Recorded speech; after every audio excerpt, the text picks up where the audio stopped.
appearing quiet from the outside. A lock and dam requires constant maintenance. A large crew is kept busy, making sure that the dam and locks function correctly. Starting with Bonneville, there are now more than 60 dams in the Columbia River Basin.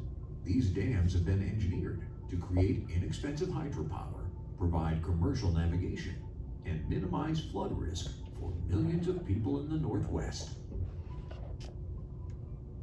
The construction of all these dams, especially those without fish ladders, and more recently, global warming, all have had negative impacts on salmon and Native American cultures.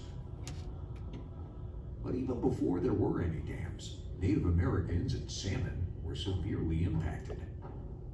In the late 1700s, fur traders were exchanging modern goods with Columbia River tribes. They inadvertently introduced many new European diseases that quickly decimated many tribal populations along the lower Columbia. As a result, early settlers met with little resistance in populating the Oregon Territory, and quickly began exploiting the resources, especially salmon.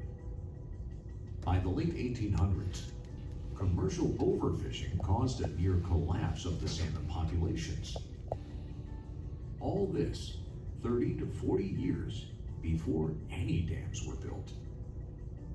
When Bonneville was built, fish passage was of critical importance.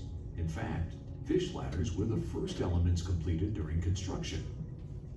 Another priority was to provide Native Americans access to their traditional fishing locations. You can see their fishing platforms above and below Bonneville. Today, the Corps of Engineers, Native Americans, and other federal and state agencies have worked closely together to ensure the safe passage of salmon and other fish species around dams. Restoration and maintenance of upstream habitat is also a high priority mission for all concerned. Currently passed 13 stocks of threatened and endangered species. We've got multiple ways of passing them. For juvenile fish coming downstream, the spillway you see behind me is the primary means of passing fish. We have a juvenile bypass that gets fish past the powerhouse on the Washington side, and we have multiple ladders across the face of the dam and the spillway that help direct adult fish on their migration upriver. So over the years, we've made multiple improvements, both structurally and operationally here at Bonneville to assist fish passage, echoed by the 8 core dams that run up the Columbia River and into the lower Snake. While the Army Corps of Engineers is mostly known for its dams, it has a long history of providing vital engineering services in the building of our nation.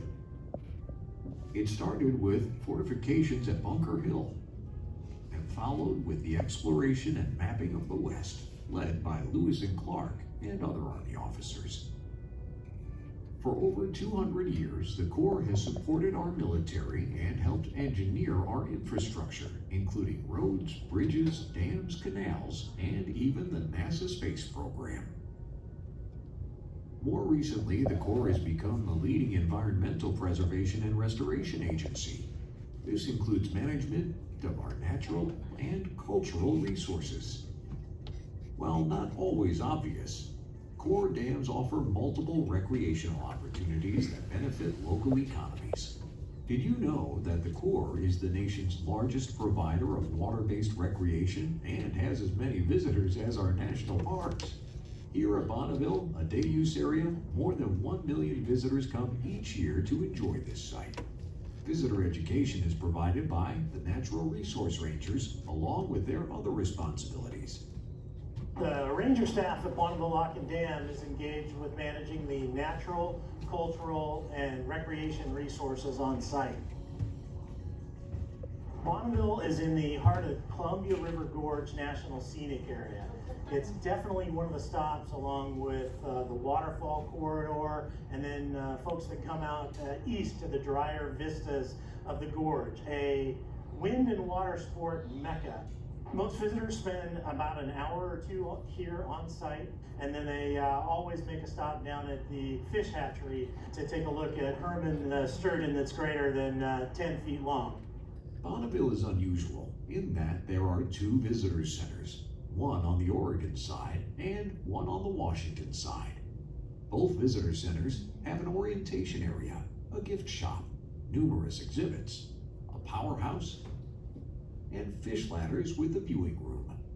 In addition, the Oregon side has a lock for potential viewing of a large barge or smaller watercraft locking through.